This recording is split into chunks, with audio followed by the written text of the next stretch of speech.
Welcome to America's Health Talk.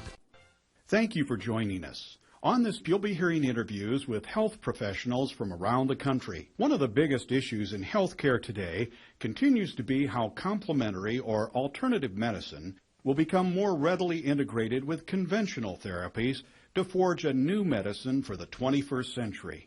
You'll be hearing more and more about the most important antioxidant the body has, which is glutathione. Experts agree that the most important major medical advances will be an agent that can boost and support the immune system and raise glutathione. There's no question about the connection between glutathione and good health. It's the body's best line of natural defense. When glutathione levels are high, overall health is improved, resistance to illness is strengthened, along with increased alertness and energy. Now there's a scientific answer. As a result of many years of research which began in the late 1970s, Gustavo Bounous, MD, and his colleagues showed that immune function in experimental animals was enhanced when an isolate of milk serum was used as a protein source in their diet. Bounous and his colleagues were able to trace the immune-enhancing or bioactivity of the protein mixture to its ability to provide a rich source of glutathione precursors. This enables the immune system to develop an optimum response when challenged with immune stimuli or foreign antigens. So let's listen in now as John Molson talks with our first health professional, the researcher himself, Dr. Gustavo Bounous. One of the important elements that differentiates Immunocal is the quantity and quality of scientific data that both Dr. Bounous and his esteemed associates have generated over the years. It is important to note we are very actively involved in a number of research initiatives.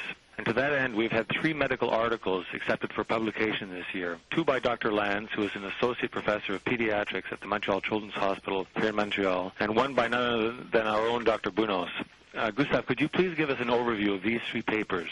I think this sort of nutraceutical medicine must be integrated into conventional medicine. I see with great suspicion and disappointment the increasing growth of specialized journal on nutraceutical naturopathic medicine, and I think this is wrong. We must not segregate this type of medicine into specialized area. This is part of real medicine, and this is why, to answer your question, we have selected the more difficult way to compete with medical articles for publication in medical journal and submit our data to peer review by our medical scientists.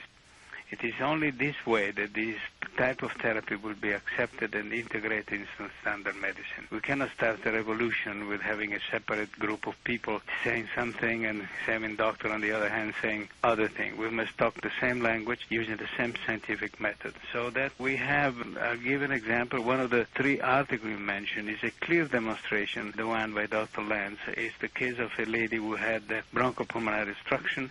She has been radiated. She was a heavy smoker. As a consequence, her respiratory function was down to 1 liter from a 3.3.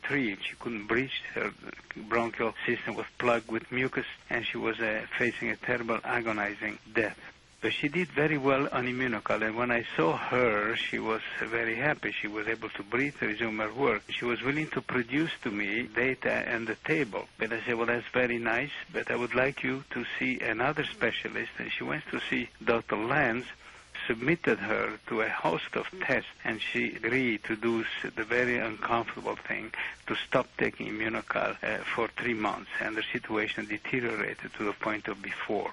She was then done all the tests, and then back on Immunocal, her situation was completely improved, and she's now in perfectly health. Now, up until the middle of the situation, she could have been an anecdote, and you hear this type of claim every hour of the day, every minute of the hour on the radio, TV. I don't have to explain you what this is. But the difference between an anecdote and the scientific case report is a case report has a crossover type of control. In other words, you want to make sure that the effect is due to the Immunocal, not to the fluke of the event, evolution of the disease.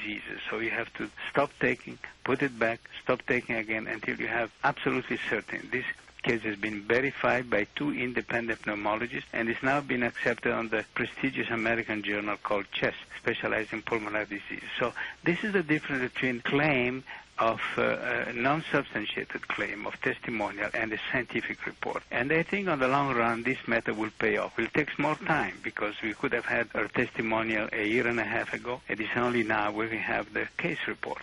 What's the significance of having two specialists versus just a general practitioner? Two specialists is, I'm not saying the holy truth, but it's an uncontroversial statement of scientific facts because two senior ophthalmologists of two independent separate hospitals will not tell a story unless they have convincing evidence. They put their reputation at stake. A GP can make a claim, but of course he doesn't have all the examination and all the tests which are necessary and the competence to get that specialist. A similar example in Mr. Molsey is an athlete himself. He has a bunch of athletes running better with our product. And he was reluctant to show this thing to the public because here we have one bicycle runner running fast and then the alleged competition of some other antioxidant producer will have another athlete running even faster. So it's an endless story. So what we did, again, we had double-blind placebo study done in a university setting where normal health individuals were taking either immunocal or a placebo. In the case was casein. No one knew what he was taking. But at the end of 3 months,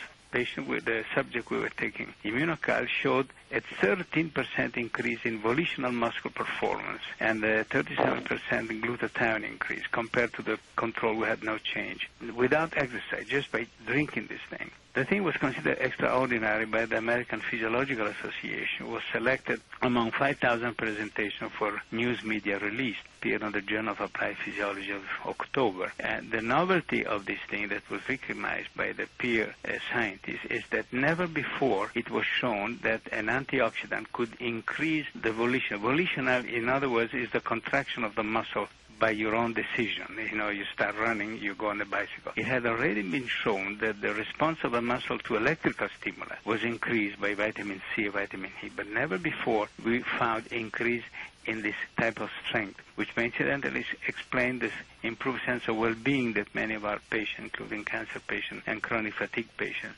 seems to experience with this product. So this third article we have presented on the role of glutathione precursor in the pathogenesis of chronic fatigue, which is a predecessor of the study by Dr. Cheney or Dr. Meslick on the effect of glutathione precursor against the immunocal in this chronic fatigue. And where was that published, Gustav?